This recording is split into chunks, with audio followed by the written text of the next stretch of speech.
It's all yours, John. Thank you. Well, thank you all for taking the time, and I hope you all enjoyed the Indianapolis 500 annual massive free marketing. So we do have a very crowded schedule for the time that we have allotted, and Rose is such an amazing timekeeper that I don't worry about going over, because she has been known to cut us all off at the moment that that we run to the edge of our program, and I'm sure it'll be that way this time as well. I have a PowerPoint that we will be sharing, of course, and then there'll be some breakout sessions. So I am going to, if I can, which I think I can, is to share my screen. And you'll have to tell me when we're up and running, which I think we may be now. We're able to see your screen now. All right, there. Well, we are going to begin actually with just a review of the agenda, and then I'll introduce some of the folks that you'll be seeing today. I'll actually have them introduce themselves, but I'm going to do a quick project update, and then we're going to have a quick look at the data that we have been collecting.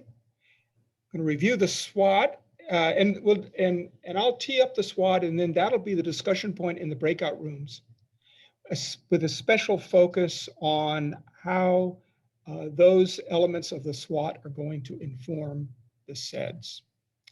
Then we'll review some of the previous work and talk about what we're going to do next. So before we do the project update, I am going to begin by introducing the person that you see next to me. And Katrina, if you would go ahead and tell everyone a little bit about your background and how you came to be pulled into this project. Sure thing. So hi, everybody. My name is Katrina Parkey. I am a recent addition to the TIP team, and I am so excited to be working on this Indianapolis project with you all. Prior to joining TIP, I worked in the state government and city government down here in Texas, and I recently completed graduate school. I just graduated a couple of Saturdays ago with a Master of Public Affairs and a Master of Business Administration. So thank you all so much for letting me be a part of this journey with you. Great, thank you. And you will notice that Elizabeth is not here. And Elizabeth's daughter is at regular routine checkup, I think, right now. So take that seriously, of course. And then to my left, that's a funny way of putting it, is Evan. And Evan is one of our key research team members. And Evan, if you don't mind introducing yourself briefly. Sure. Thank you, John. My name is Evan Johnston. I'm an analyst at TIP, been with the firm a couple of years now, and I'll be going over some key, preliminary findings on the Indianapolis area from our occupational risks tool, which is sort of our COVID analysis product, and some other key findings or initial findings from our Economic Explorer, which is the assessment product that you'll be seeing later today. So looking forward to it.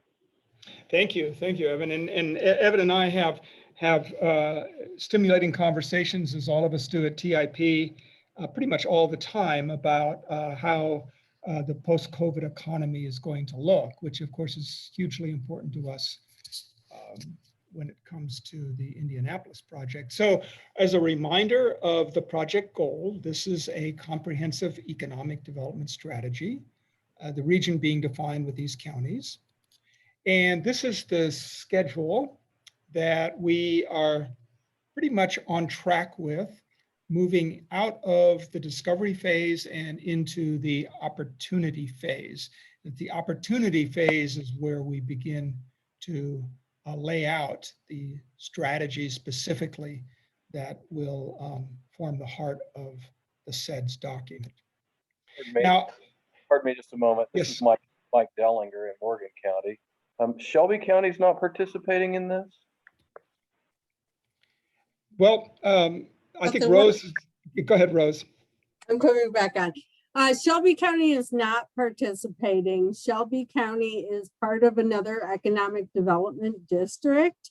And in order, you can only be in one economic development district per EDA rules. Right. And so therefore, they have chosen to stay in their current economic development district. They are being kept up to date on the Central Indiana project, but they are not participating because of Yep. the All right, rules. thank you. Great, thank you. And then this is something you have seen us talk about really with every presentation that we've done with y'all, but it's worth going over again because the simple reason for having this at your fingertips as well as at ours is that inevitably, when the product is delivered, someone will say to you, sometimes in a friendly way and sometimes in a much more pointed way, where on earth did y'all come up with that? And that's not a question just for Rose or for us.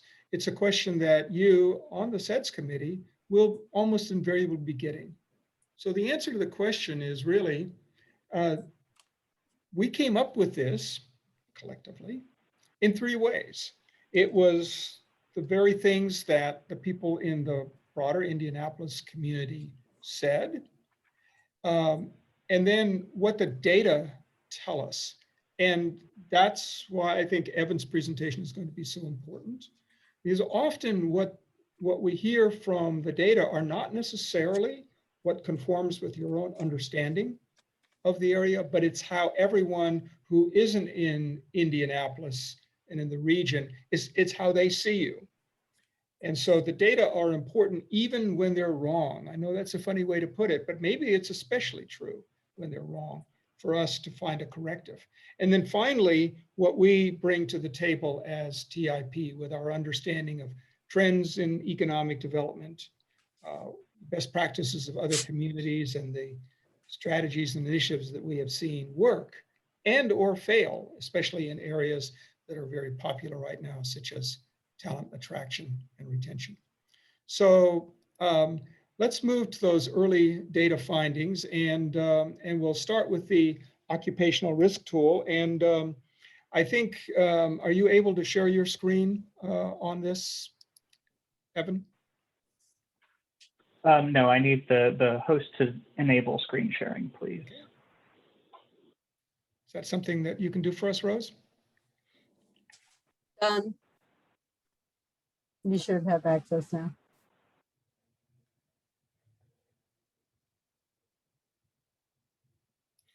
If it isn't, I can go to the respective PowerPoints, but it'll be easier for Evan to drive.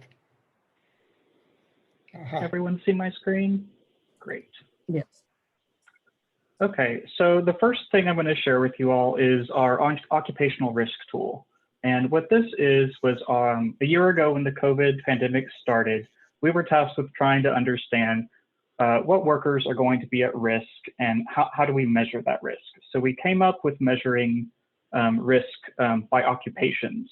So what you need to keep in mind here is all of the risk that I'm going to be talking about is a measure in accordance with what people have to do at their jobs to keep their jobs and to do the necessary functions of that work. So for every occupation or every job, we calculated these two risks here, a personal health risk and a risk to earnings. The personal health risk tries to describe how likely is it that a worker in this occupation might be exposed to COVID-19 or other infectious diseases. And you can see that we consider 4 factors here, including how if they are exposed to disease very frequently in their job, if they have to work near other people, if they are classified as essential or not, which was more important towards the early stages of the pandemic, but is still relevant, and then if they could work remotely or not. On the other side, we wanted to measure risk to earnings. What is the likelihood or the risk that a worker in this occupation would have to losing their earnings either temporarily or for an extended period. And you can see we have 4 factors down here that go into that risk to earnings measure. which is, again, if they're essential or not, if they have the ability to work remotely or not, if the workers in that occupation tend to be salaried, that would decrease their risk because those tend to be more stable positions. And then unemployment, which was a more recent factor we were able to incorporate as more data in the pandemic era came out. So based on those two scores, we're to take each occupation and assign it a position on a plot. So what we're looking at here is a plot of all of the workers in the Indianapolis metro area. Now, I know the metro area is slightly different from the MPO region that we're studying. For the purposes of this tool, it works better to use a bigger area, and you'll see why in a few minutes. So looking at this plot, each of those dots represents an occupation. And the size of that dot represents the number of workers. So a bigger dot represents more people. As you move up towards the right-hand top corner up here, this is going to be high on both of those scales, the personal health risk, which goes left to right, and the risk to earnings, which goes bottom to top. So occupations up here are going to be at the most at risk. And some of those that fit into that category, some of the biggest ones are office clerks. There's about 40,000 of them in the Indianapolis metro area. Fast food counter workers are another one with about 26,000. General managers and assemblers and fabricators in the production area as well. As you move to the bottom left-hand corner, these are occupations that have low risk. So these are going to be ones that, software developers and analysts who can work from home and don't often interact with other people. So this kind of gives you an overview of the risk of the region. And you can see in that percentage, this graphic over here on the right gives us a high-level overview. If we just group all of those dots into each of the four sections, how many are there as compared to the whole? So you can see a little more than a third of all the workers fit into this high risk to earnings and health category. That's a little high compared to the national rate, which is about 30%. And that's in part because of the Indianapolis does have a high proportion of workers in those high-risk occupational categories. Another nice feature of this tool is as you mouse over a bubble, you'll get all of this extra information about how many workers, the median earnings, the median or the typical entry education, and then those four factors that I mentioned that feed that risk score, as well as demographic information you can see at the bottom. So this is kind of the landing page for this occupational risk tool and gives you an idea of how risk is distributed based on the response to the COVID pandemic. So if we take these categories and start to kind of summarize them in some way, you get this nice chart here. And what this is, I think, really important to talk about is how do these percentages in these risk categories compare with the metro overall? So where I like to go is to look at this bottom section here, which is dividing risk by the earnings categories. And you can see for the metro area, if you add these top three boxes together, you get 46% or so. So a little less than half of jobs in the metro area pay less than $20 an hour as a median wage. If you compare that to these three boxes here, these add up to be a little over 80%. So what you're seeing there is a disproportionate representation of risk amongst low-wage workers. And that carries over into some of these other areas, especially by age. You can also see there's a disproportionate risk for younger workers. 20% of the high-risk workers are under 25, compared to only 13% of the region. And that can carry over as well into the racial and ethnic demographic breakdowns. Another really great component of this tool and a finding that was, I think, pretty impactful is that we can map this information spatially. So these are all the zip codes in the Indianapolis metro region. Darker zip codes represent areas that have a higher percentage of resident workers who are in that high risk to earnings and high risk to health category. And you'll notice you see those darker areas around the periphery of the region, especially up here in Madison County. And when I mouse over this, I get, again, more information, not only about the number of workers in that zip code and how the proportion of them that are in this high risk category, but also information from the American Community Survey about the median household income, how many of those households don't have internet, which we can start to tie to remote working capabilities and things like that. And Evan, sorry for interrupting. We just got a question from Greg about the point of clarification. He asks, health risk is occupational health, but health risk we're defining here as exposure to COVID. Is that correct? Yes, we're talking about exposure to COVID or any infectious disease while at work. And that's key to understand there. It's while at work because all of this data is based on the occupation. This doesn't factor in, an exposure risk that a person might have when they go home, if they live in a more crowded environment versus one where they have more space to socially distance. Great, thank you. One more component I'm going to show you here, another kind of way to summarize this information. This shows those risk categories for the largest industry sectors and occupation groups in the Indianapolis metro.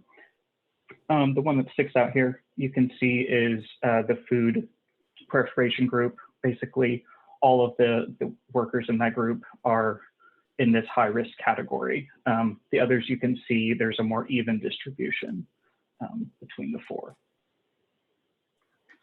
So from there, this is our COVID kind of response tool. And I'm going to move now to the findings from the Economic Explorer, which is our more general tool that looks at industry trends and things like that. Can't take the meeting right now, Grandma. I'm working. Grandma, I'm working.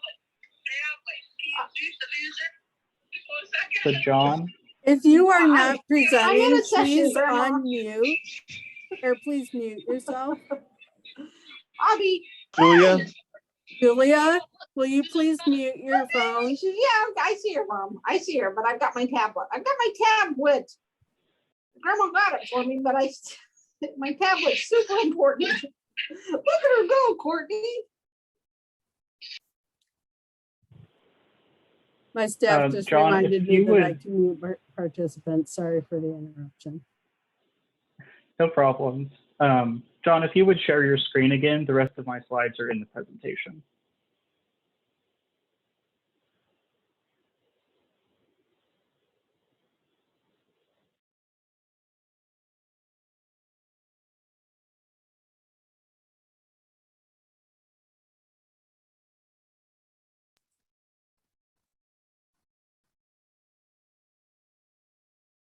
John, are you able to share Evan's slides?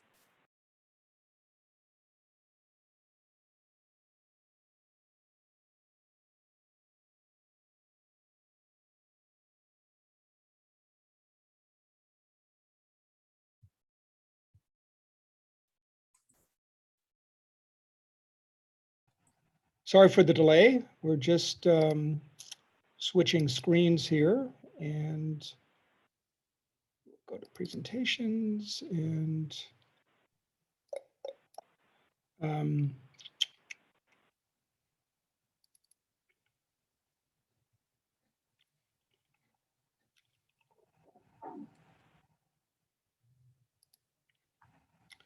all right. Just 1 second, and I will share this again.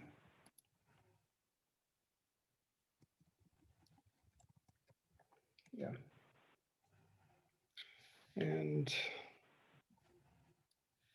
sorry about that. Any second now, and we'll be back.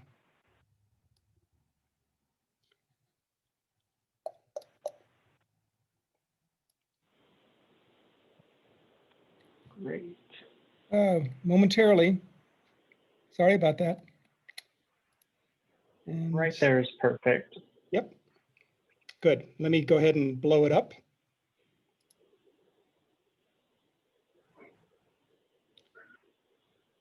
Okay, go ahead and I'll fix it in a second. Sure. So I just want to start with talking about general population growth trends. The region is growing really well. Here we're now moving again, instead of looking at the Indianapolis Metro, we're back to just looking at our 8-county region for the MPO. You can see Marion County up there at the top, obviously the most populous, and you can also see Hamilton County in the dark red, growing at a pretty accelerated rate. And both of these counties will come up again in other analysis as we kind of dive in. We also noticed that one of the key factors of growth that is contributing to this overall population growth is domestic in-migration to the region, which has been pretty consistently positive over the last few years. And one way to look at that, John, if you'll advance the slide, is to look specifically at the migration of workers. So this is taken from a tool that we developed that, instead of looking at migration trends of the population, this uses administrative records from the census, the jobs to jobs data source, if anyone is familiar, and it tracks the movement of workers as they change jobs. So what you see on the left-hand side here is for all the workers in the Indianapolis area, it's the net destination for those workers if they left the region. So you see Dallas, Phoenix, Cincinnati, Denver, Jacksonville, all the way down to the top 10. Most of these metro areas are in the Sun Belt region, so you kind of see that draw to the south. But noticeably, the graph on the left has much smaller numbers than the graph on the right. The graph on the right is the other direction. So what is the net difference between workers who are moving to Indianapolis?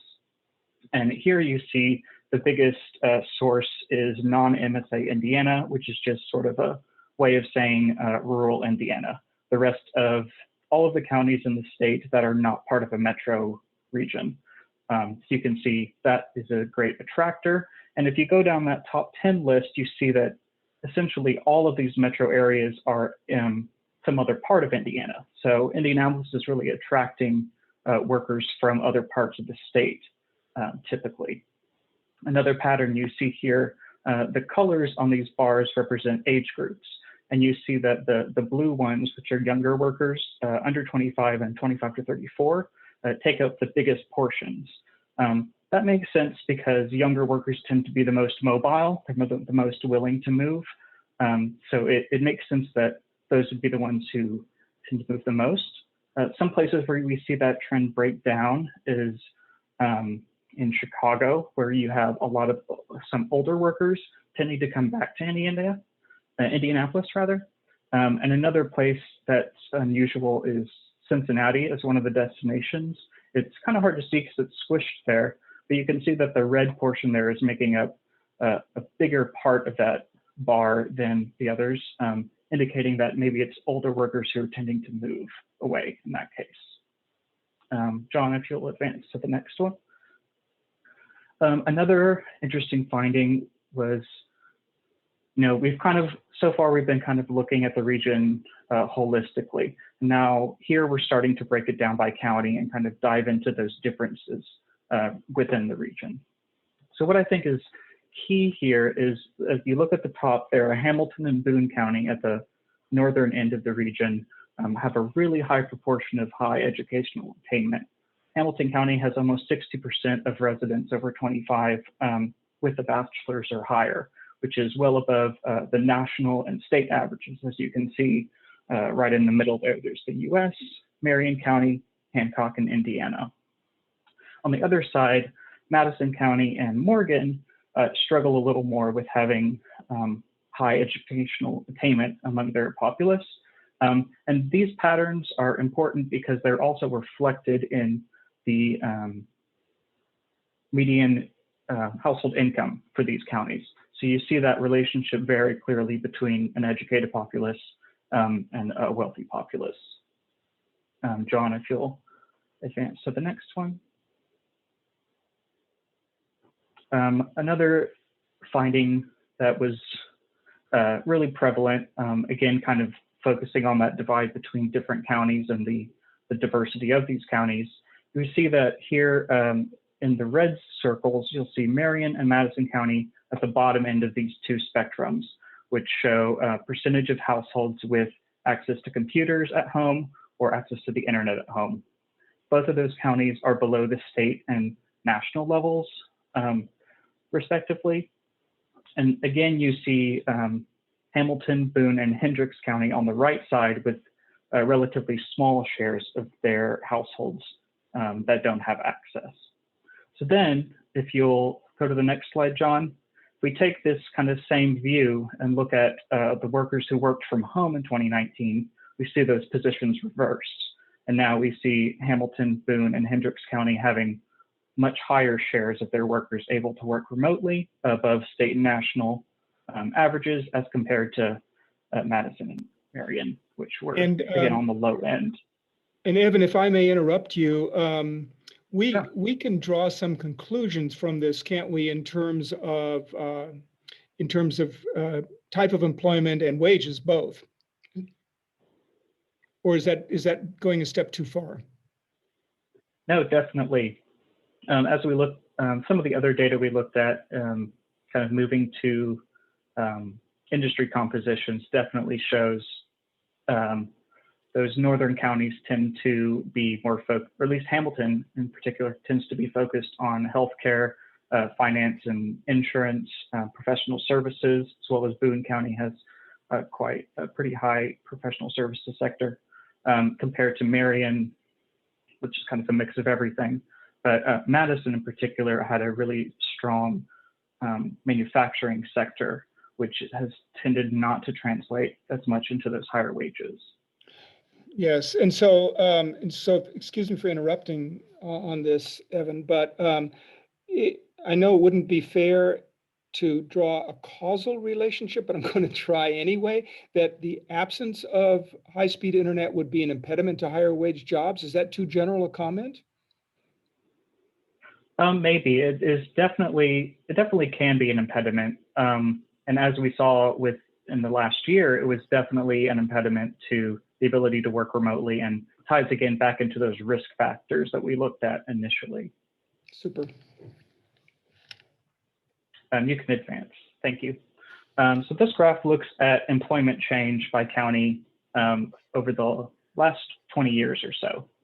What I find interesting here is a couple things.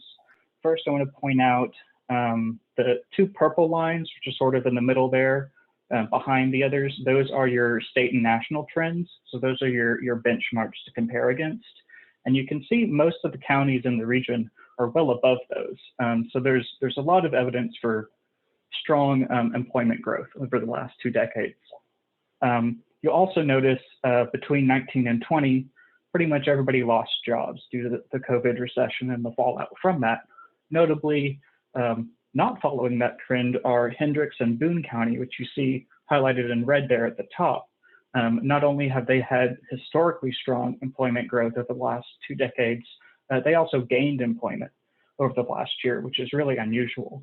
Upon kind of closer inspection, both of those counties, that growth was almost entirely in the transportation and warehousing sector. So kind of showing that this diversification of your industries in your region can really help to make the economy more resilient against employment shocks like COVID. For instance, most of the other counties where you saw this decrease, some of the biggest sectors that really got hurt were the accommodation and food services industries. Retail was also heavily hit, and retail is one of the highest employing sectors in the region overall. So you can see kind of here a story of diversification working well and not so well in some other places. I'd also point out the county at the very bottom there that has been on the sort of the negative trend, that should be Madison County, and that's they tended to have more specialization in manufacturing. So another interesting trend we saw was that manufacturing, which has been on a decline employment-wise for the past, not 20 years, but few years, was actually, it was the third highest employment sector in the county up until about the last 3 or 4 years or so, the region. Then when manufacturing was about third, let's say 5 years ago. And then you had retail, accommodation, food services, and office and admin support jobs kind of taking over on those top 3 to 4 points. Then with the COVID, the impact of the COVID recession between 19 and 20, those sectors were hard hit and manufacturing jumped back up to that number 3 spot. So it's this story of diversifying and diversifying in the smart, resilient way, I think is really the message here. John, you can advance to the next slide. And this is kind of a niche area. We were tasked with kind of looking at how crime has changed in the Indianapolis area over recent periods. And we were able to use some data collected by researchers at University of Pennsylvania, who have been specifically looking at how crime rates have been affected across the country before and after COVID, to see if there's any sort of relationship there. And what they found is there really hasn't been. In fact, they found that they did this study that they did, and that this data is from, looked at the 25 largest metros in the country and found that the before and after COVID was, there was really not a lot of evidence for an impact there. Now, if you see on this graph, I've taken a couple of groupings of different types of incidents, and we see violent and then the simple assault in the red there, property there at the top in the blue, clearly way above the others. The key here is that pretty much everything is on a downward trend over the past 5 years, or at least a flat trend. And while if you look at that COVID line, everything goes up after that, it's really not that different from the cyclical nature of crime that happens during a year as it coincides with the seasons and the school year. So I think the takeaway here is, yes, there's been an uptick a little bit in the past few months based on this data, but it's nothing really out of the ordinary, at least as far as this research is concerned. John, I think that's it for me, and you can go ahead from there. Thank you. Thank you so much. And, you know, we had a discussion beforehand, Evan and I and some of the rest of the team at TIP, and we're fascinated by this. And it, you know, this goes back to the point that I was making earlier, which is that that when we think about how this informs the strategies, you can see how important all of this is. Rose, do we have time for a quick question or two? I think we're on schedule, and so if there's a question for Evan or for us, now would be a good time to ask it.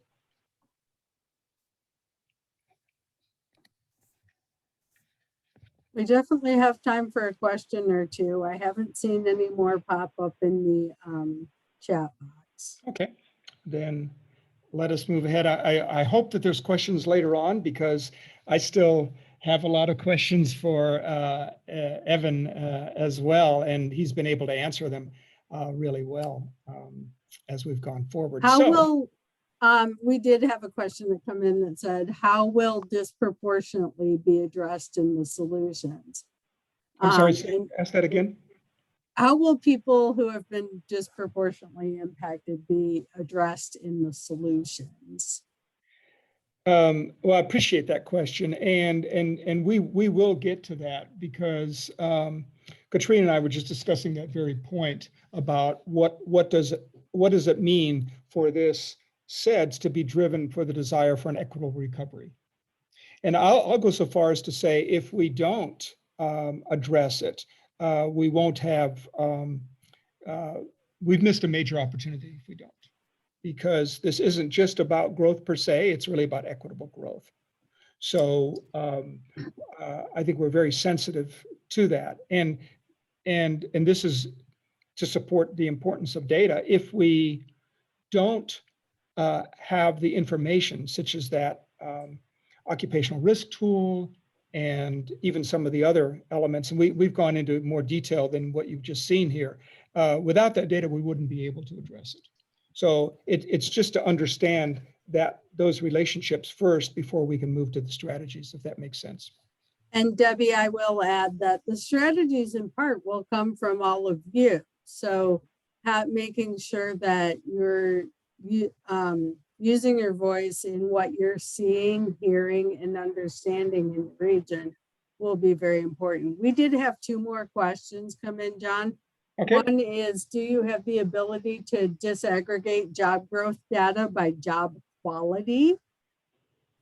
So quality, well, let me have Evan address that, because he'll answer it a little differently than I will. Sure, thanks. The answer is we do. Job quality in itself is a little bit of a difficult thing to measure, but like John said, there's a whole lot more data than what I've showed you today, and including dividing that by industry and occupation. And we can tie wages to those once we start to, wages get a little more meaningful when you get into a more detailed occupation rather than a big group. So that is definitely something we can look at. I also see a question about specialization in the food industry, and similar answer to that, to the question about job quality.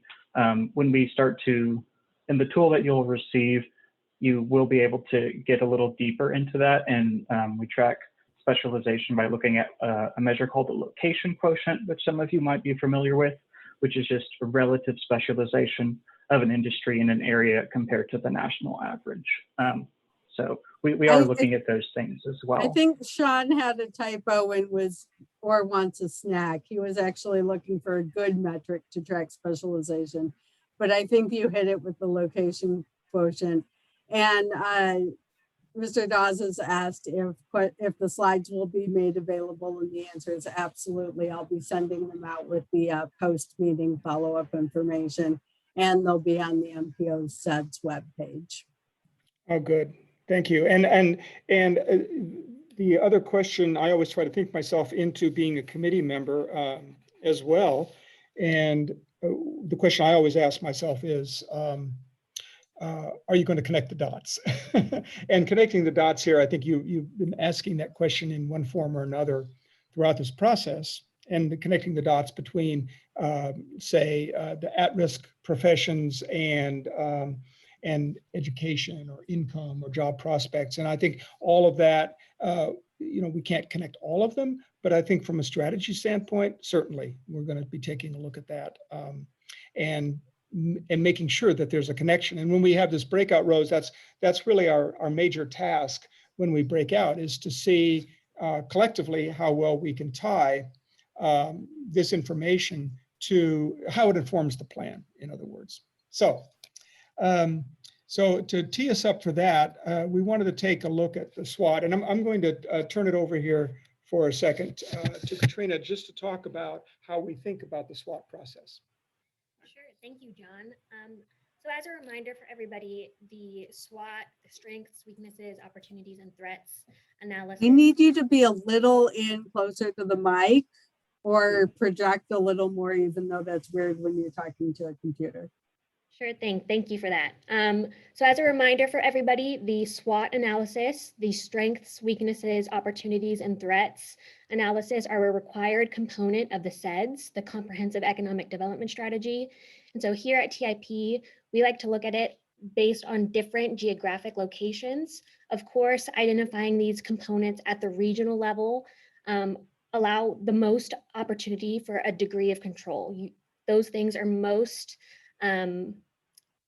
malleable by some strategies, but it would be a disservice not to look at those same things at the state, national, and global level, because all of those levels affect the SWOT analysis. So this is a draft. We've taken your feedback from the steering committees, and we have roundtables scheduled up for later this month, where we'll continue to mold and shape this, but that's where we're at right now. Great, thank you.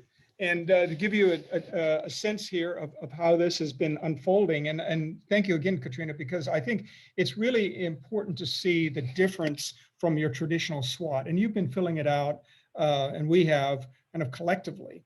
And I think, as we begin with the strengths here, you can't affect where you are.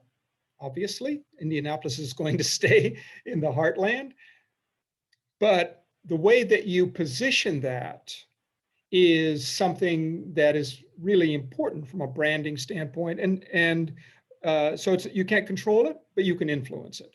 And certainly the same is true of sports and some of the others, and things that really can become strategies, healthcare systems. And I think partly, again, in the spirit of connecting the dots, when you think about Evan's look at where you are drawing people from and the age groups at which you're drawing people, predominantly from the rest of the state. And I would guess, and please correct me here, that that healthcare is a critical component in that. Similarly, as Katrina pointed out in a discussion that we had before we began, presence of the airport, right? So your sports and sporting venues are a further driver for your ability to retain air routes, which in a post-COVID world is something that the airlines are really looking very closely at. So moving on to weaknesses, I think these, again, looking at, I would add some things, and we will be adding some things at the global and national level. And this is a conversation that we've been having with industry folks, and it's what you all know, and that's supply chain issues. And it's across manufactured goods. So you are right now, as every regional economy that is manufacturing dependent is very vulnerable right now to those global limitations on chip availability specifically. Some of the other weaknesses that you can control, look at the long commute averages, I think is one of those. Lack of multifamily housing, that's totally within the wheelhouse of things that we can address and can address in the CEDS to a certain degree. The opportunities, actually, I'm going to go to the threats before I go to the opportunities. So in the threats, I think some of that's captured. Trade policy uncertainty is one. Continued COVID economic impacts. I think we tend to forget. I was joking with Rose before we began that having just been up in the Dallas area, it's as if COVID had never happened. But all you have to do is turn on the evening news to see how the rest of the world is really still really struggling with this. And that will, I think, accelerate some of the vertical integration of our firms, and will, I think we can safely say, is already going to have an effect on the kind of strategies that we'll be identifying, because that vertical integration is going to give you a leg up in certain areas. Crime, poverty, low wage jobs, concerns with racial equity, the housing crisis. I think these threats, not all of them are within the wheelhouse of economic development, but they all relate to economic development. So we're going to end this on the opportunities.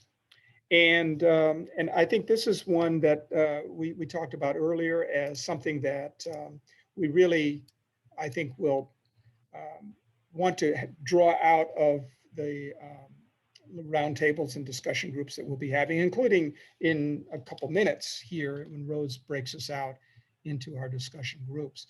But let me just put my finger on the scale here a little bit and talk about the things that jumped out at me in populating this SWOT diagram up to this point.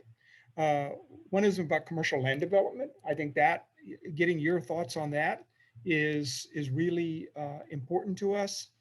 And that includes rural and suburban development. I think that the tension that all of the major metro areas are feeling right now, I should say, let me be more specific, that cities are feeling in relation to their suburban and exurban areas.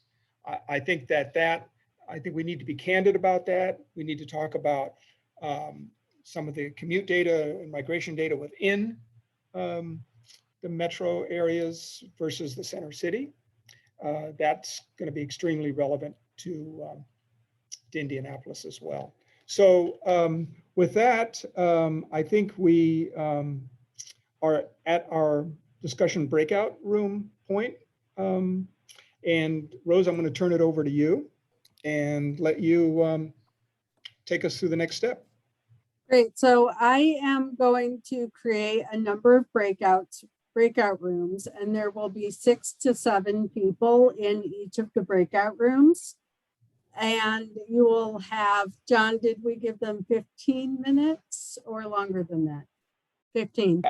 I think 15 minutes would be just fine. 15 minutes for discussion of the SWOT analysis and what you found surprising about it, what you find challenging about it, areas where you might want us to dig a little deeper. And so we will go ahead and break you out. You'll just need to follow the instructions that pop up on your screen to join your room.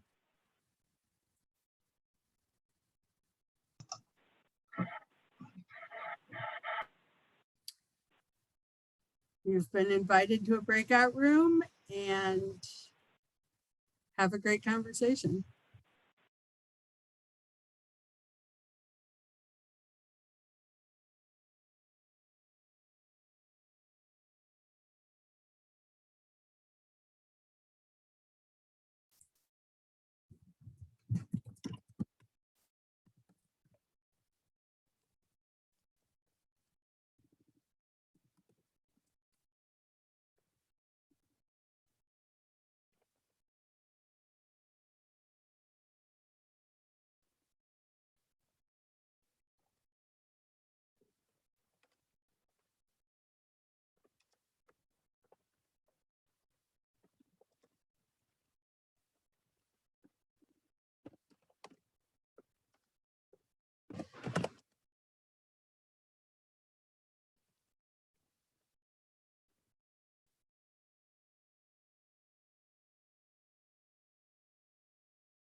I live at Guys. So I'd be happy to host you. If you're interested in coming for a tour and learning about us, I'd be happy to host you. That's great. It's a pleasure to meet you. You as well. What do you do for the mayor? I'm sorry. I'm the mayor's policy advisor. So, you know, definitely the utility player. Right now, I do a lot of our economic development policy and then leading a lot of our federal funds effort. And so that's a small job at the moment, you know, nothing going on there. Definitely hasn't had anything going on over the last year for sure, as you know. You got a lot of money at least now. That's true. More money, more problems, but a blessing. It'll be fun to figure it out.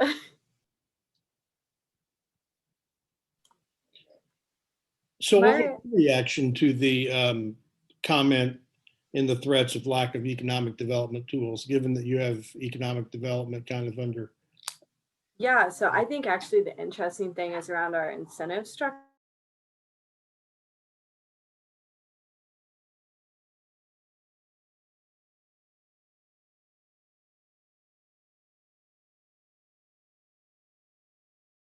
The job. Right. I agree with you. One that I found to be a little bit of an anomaly on that is the Apple facility that's going to be located in Clayton, Indiana. As soon as I heard that announcement, I thought, what the heck? How are they going to be able to get enough staff for Clayton, Indiana? But isn't it just like a distribution center? It is, and I know that those are lightly staffed. You know, my industry loves the electrical construction opportunities on those, but I try to wear both.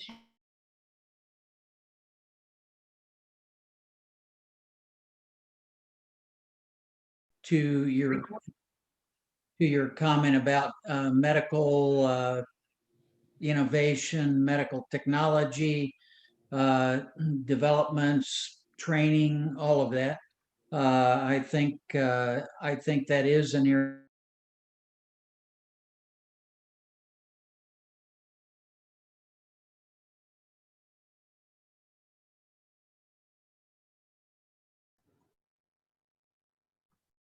Hi, Rose. Hi, I'm just jumping into some of the rooms to see how they're growing. Well, so speaking of staff members of the IMPO from Michigan, Leslie and I were just bonding because Leslie's also from Michigan. I think we had talked about that when I first met her. Yeah, it's all the Michigan expat crew. Oh man. So prerequisite, right, Rose? No, we don't officially list it. It actually happens pretty serendipitously. Sean and Anna didn't know that I was a Michigander when they hired me. So it was just pretty funny. Well, we were talking about that as it relates to, you know, assets for the community too, you know, and proximity and to other places and things like that. But I do have to jump to a 3 o'clock meeting, but Rose, I think we were kind of also just, you know, thinking about that question of where to dig deeper. Nothing for me, nothing, you know, was surprising or anything like that, but, you know, places to dig deeper in. That sounds great. I appreciate you being with us as long as you could. And I know we're going to tap you hardcore when we get into the resilience part of this. All right. Excellent. Looking forward to it. All right, everybody. Thanks so much. Take care. Nice to meet you all. Bye-bye. See you again. So Mike, is there anything that surprised you that you saw?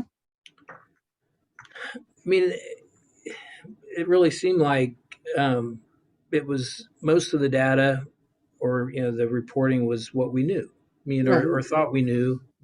You know, I guess a couple of things that we touched on just in our little discussion was, you know, transit that shows up as an opportunity, but not lack of transit as a weakness or a threat. And, you know, with the wage disparity and educational disparity and those, you know, I guess that could be a quicker fix than the housing aspect, which was something that we also touched on. Yeah, I think that's definitely one. And one of the interesting conversations that's going on, and I don't want to stir anything, is with the North Split closures and some of the other closures along the commuting routes between Hamilton County and Marion County, especially downtown, there's been some discussion about like, oh, well, if we can have these roads closed, then we don't need them to begin with. And all the downtown neighborhoods are like, no, we have trucks on our street. And then, but there's people bemoaning the detours and everything. And I was actually talking to a friend when we rode up in Noblesville yesterday, and I was like, I'm glad when I go back to the office, I'll park and ride and take the red line, and I don't need to deal with that or Market Street or any of it. Yeah. Transit's an option for me. Would I love to not have to drive my car to the transit stop? Yes, but I don't live where Brad lives. Brad can stumble out his door to the red line pretty close.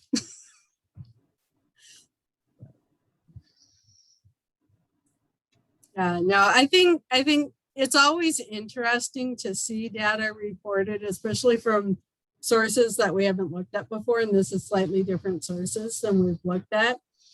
But I think if you've been paying attention and following along with what's happened in the region over the past 20 years and continue to tap into it, none of it's really surprising. And that's the dilemma, right? How do we advance, and change it for the better? That's, I guess that's yeah, and I think that's where it's both big P and small P political will challenge. I would agree that I don't think we've ever suffered from a lack of data or insights or analysis or even good ideas.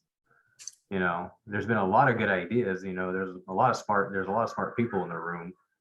As you were saying, though, it's the small P and the big P political. But I think there's also a component to it that is the execution. It's easier to come up with the ideas and the strategies than it is to actually execute.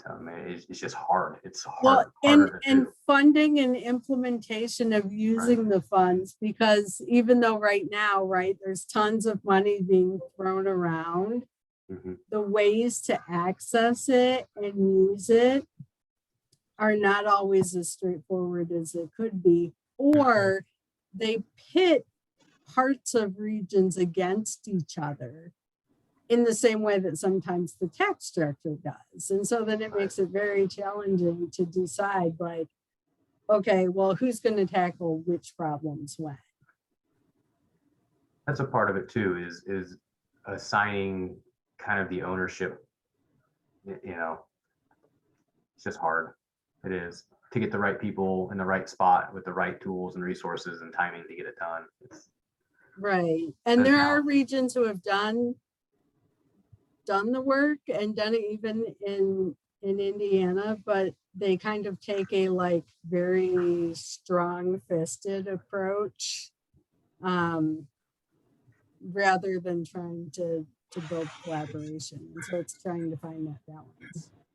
Is that a regional entity that that handles so that? NERC, the Northwest Indiana Regional Plan Commission, does a lot of good regional coordination for their 3 counties and has become an economic development district in the past year after like a dozen years of trying, and has money and tools and resources, but a lot of their communities don't regard them very well. And they're structured in a way where their state enabling legislation requires their members to pay dues. Like it's a tax assessment, goes to the state and goes back to NERC, as opposed to like how the MPO for transportation purposes operates, where it's collaborative and you're in or you're out, but you make that decision. And we don't allow you to jump back and forth. You have to do 3 years. You're either in, yeah. You're in or you're out. You're not like jumping that road. But it's a different dynamic. So we just don't go around stomping all over communities that don't want us doing something. So anyway, I'm going to pop out back to the main thing to make sure that I bring us back, but good to chat. All right. Thanks, Thanks. Rose. Yeah.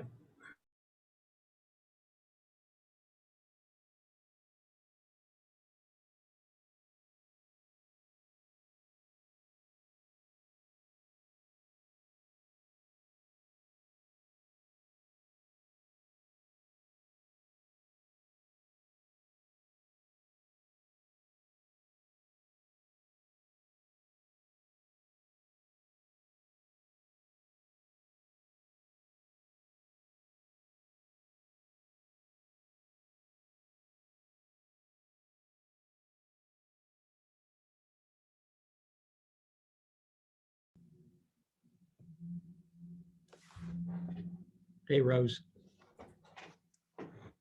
Hi, Rob.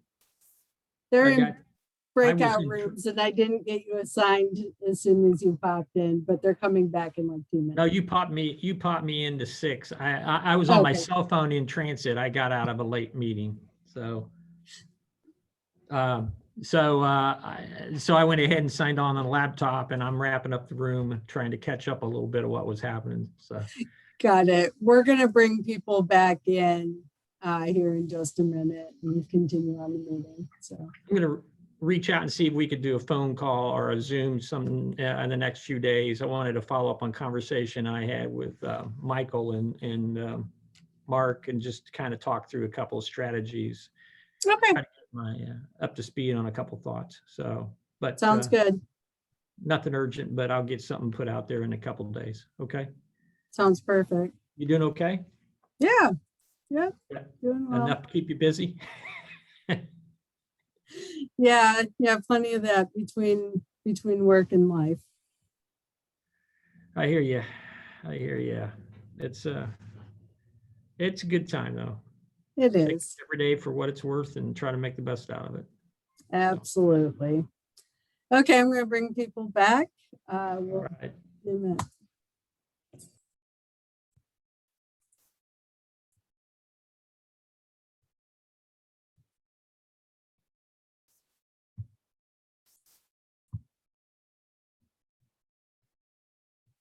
Welcome back, everyone. We'll give everyone a minute to jump back in. I popped in on a couple of the breakout rooms. It sounds like there were some good discussions going on. So I hope that that was good for everyone. Apparently some groups were still chatting. Yep, we've got more people coming back.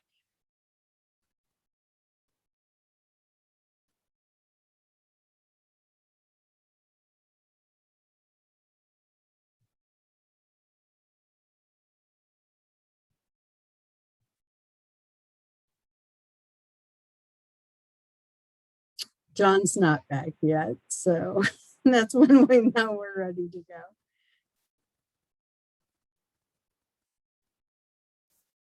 go. Okay, I think everyone is back now. John, are you ready to continue?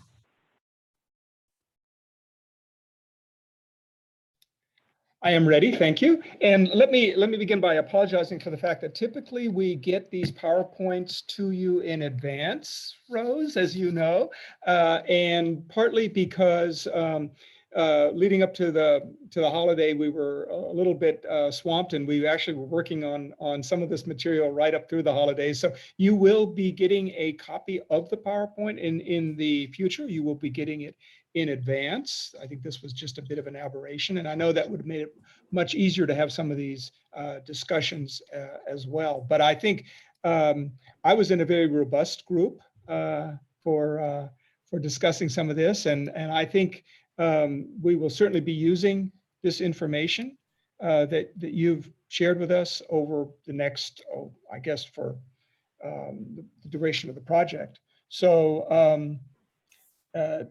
I'm going to move us along to keep us focused on what happens next and how we're thinking about some of the framework of the plan. I think this is really important for us to begin to see how the pieces fit together. And what you are looking at here, of course, is what everybody knows is the framework, the typical framework and I assume you can still see my slides, Rose, is that right? No, then let me, I need to go back to sharing, is that right? Yes. Okay, sorry about that. And that will only take a second. How's that look? Much better. All right. So, so this is the standard framework of the plans that you all know. You've all been through this at some level, I'm sure, in the past. And I want to go from the bottom up rather than from the top down. And that is that in the background to all of these discussions, we are thinking about metrics. So I'm sure in all of your groups, there's been some discussion about the idea of equitable recovery from COVID-19. And the fact that, and this is not news to you, the biggest concern from the administration down to every city that we're working in is what we describe as the K-shaped recovery. I think most of you have heard that. Most of you have enough of an economics background to know what that's describing. And basically what it says is, if you think of the letter K and you think of the way that we're coming out of this recession, what it suggests and what so far, unfortunately, the data confirm is that those with the ability, this is to Evan's earlier point, to work remotely, to work in jobs that, that allow for that kind of flexibility, you will be doing very well. In other words, your incomes will rise. Those of you who were in those vulnerable jobs that Evan described will actually find it more difficult either to retain the job or to see wage increases in those jobs.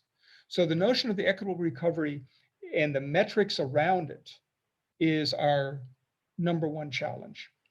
And the vision, if you will, for a CEDS, and one that accomplishes two things, that make sure that we come up with projects that can be funded and that are acceptable to the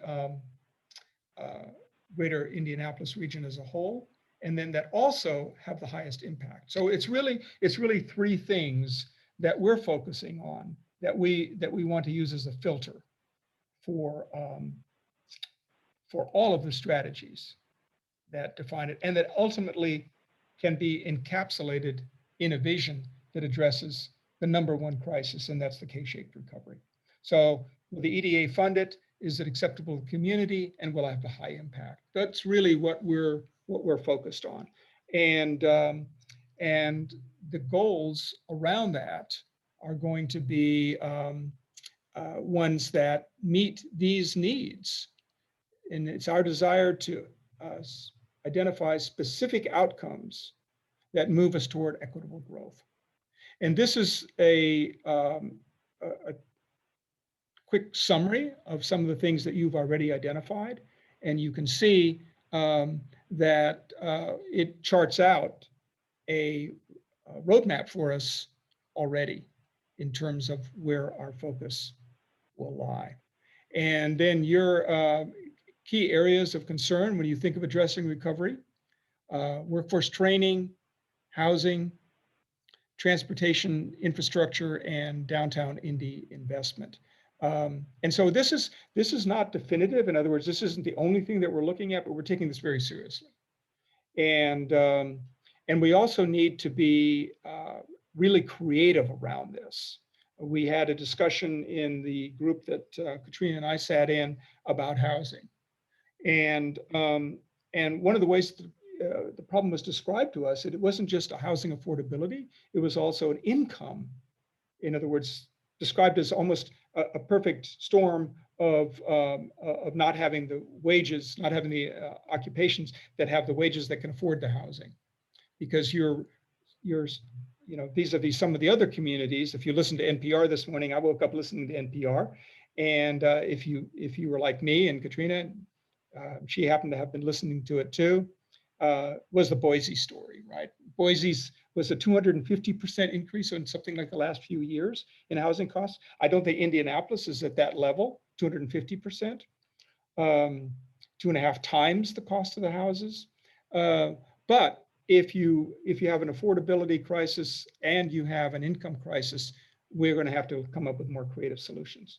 And one of the things that we're looking at around the country, especially in light of the fact that construction worker availability is limited and construction costs are extremely high, is to look at some reuse and adaptive reuse of existing buildings, including schools, Class B and Class C office space. So there's a lot here for us to think about, and that will, I think, guide the plan. We asked some other questions that we wanted to share with you. You've seen these as well. What does connectivity mean to you in regard to economic development planning? You listed transportation as one of those areas, but I think I want to pull broadband out here as one that we are seeing tremendous opportunity in, and that will be one that we're going to certainly be focusing on. And then I just get a kick out of this one. What is your vision for the Indianapolis region? And I think this is fun to think about. I like the way it was characterized, and I think it can help us perhaps in, and we haven't talked to you about this yet, Rose, but we will be soon as we leave the opportunity phase, is whether we want to brand this plan or not. And we're not required to. Obviously, a CEDS document doesn't need to be branded, but I think there'll be value in doing it. And this is some of the language that I think we need to be looking at when we do that branding exercise. And again, that's ultimately, it's your call as a CEDS committee, but we will encourage you to do it. And I think inclusive and vibrant are ones that deserve to be up there, along with resilient and innovative. Resilient is one of those words right now that I think everyone is using to help them attract federal money, but let's have it mean more than that. Based on all of these things and the data that Evan presented, and some of the things that we've already heard in our different discussion groups, is this is where we think those goals that fall below the vision, and let me just return to that momentarily. If you think of this very traditional framework, and then you think about goals, this is what I think we should be thinking about. And I was intrigued about the question of partnerships and regional alignment, as how well that's going. And we will be discussing with you the possibility of doing what we have called in the past a gap analysis, which takes a look at who is involved in which initiatives. Rose identified that as a concern earlier, and we're certainly going to be taking a look at that to better understand who is involved in which programs. Second is equitable growth. And I'm going to stop for a second and just let Katrina talk for a moment about the discussion we had of some of the challenges and what we might be able to get out of the notion of equitable growth. Sure. So I think, as you mentioned earlier, one of the things that our breakout group identified was equitable growth really comes down to the Indianapolis region facing a challenge of wages. So we had some people in our breakout room who are working on workforce development and affordable housing issues in the Southeast Indy region. And so going back to the partnerships and regional alignment, that's something that we definitely want to take into account as we're moving this plan forward, while keeping everyone within the region in mind, to make sure that we really are developing strategies with specific action items and specific goals in mind, to make sure that all of our strategies are reaching all of the people within the region in an equitable way. Right. Thank you so much. And John, just a friendly reminder that we're within our last 10 minutes, so use your time effectively. Yeah, I think we're actually, if anything, we're going to let everybody go a little bit early, and I think we will have covered everything. But I want to talk about recovery and resiliency.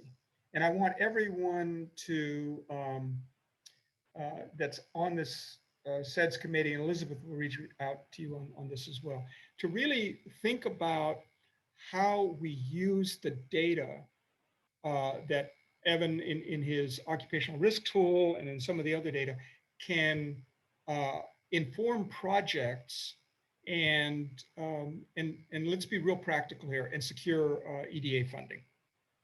I think that we would be remiss if we didn't understand that that opportunity is there for us, and the data will be a huge advantage.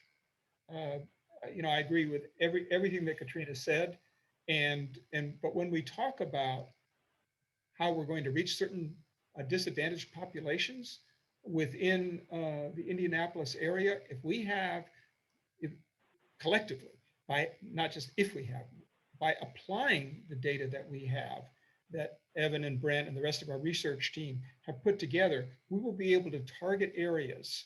And if we link them to specific programmatic opportunities, development opportunities, we'll get the funding. I think that we really need to see that as an opportunity not to be missed. And then the fourth and final one, which also fits into that bucket, is connectivity, both in the way that you originally understood it, which is better connections, physical transportation connections throughout the Indianapolis region, but also in terms of broadband. And the broadband question, I think, the opportunity has never been greater. The question has never been more focused on it. And I think collectively, and we'll have a lot to bring to the table here, I'm fairly sure, about what a comprehensive 5G strategy would look like. And along with it, the broadband and fiber backbone that enables 5G. Very much on our minds, and I'm very optimistic that if we can tie it to disadvantaged populations, we will get a lot of people excited. So I think we're at the point now where we're really enthusiastic about what is going to come out of this, both in terms of funding, if you'll allow me to be that direct, but also in terms of the larger vision of the community. So we'll end on the next steps. We have the stakeholder engagement with this roundtables interviews begins next week. We're now working with Rose to determine when the next next steering committee is going to be held. We're not sure whether that's going to be the right date yet, Rose. Elizabeth and I are going to put our heads together on this, and we might want to push that back a little bit. That's why it's highlighted in yellow. So I think we don't want to be in a situation either, where you're coming back from a long holiday, or honestly, where we are and we're pressed up against a little bit. We want to give you and ourselves enough breathing room to do it so that everyone is adequately prepared. And then we'll have the last working group meetings and move into the implementation phase at the end of July. So with that, our presentation the formal part of it is done, and I am going to hit the stop share, and we have a few minutes for Q&A. Some people have been entering some good information into the chat, either resources that they have available or a summary of their group discussion, and that's useful. I have saved out the chat, and I will save it out again right at the end so that we have that in addition to the recording. Sometime between now and the end of the week, I will send you either the presentation or a link to the presentation. Sometimes it's too big for a lot of people's throughput on their email. We'll have it up on the CEDS webpage, hosted off of the MPO's webpage as well. And we will try to make sure that we address anything that came up during the chat in that follow-up, as well as we may have an opportunity for you to weigh in on an alternate date for the July meeting. We'll see how that goes. But want to make sure that since we did try to set these aside on your calendar ahead of time, if we move anything, it's to a date where people can still participate. Thank you so much for your time. I look forward to seeing some of you in focus groups. We appreciate your participation in the strategy committee and can't wait to dig into this more and more and to see what we can create for Central Indiana. Always feel free to email me any questions or anything you want us to take a look at. It's rose.scovel, SCOVEL, @indympo.org. I'll see y'all later. Thanks. Thank you. Bye. Bye-bye.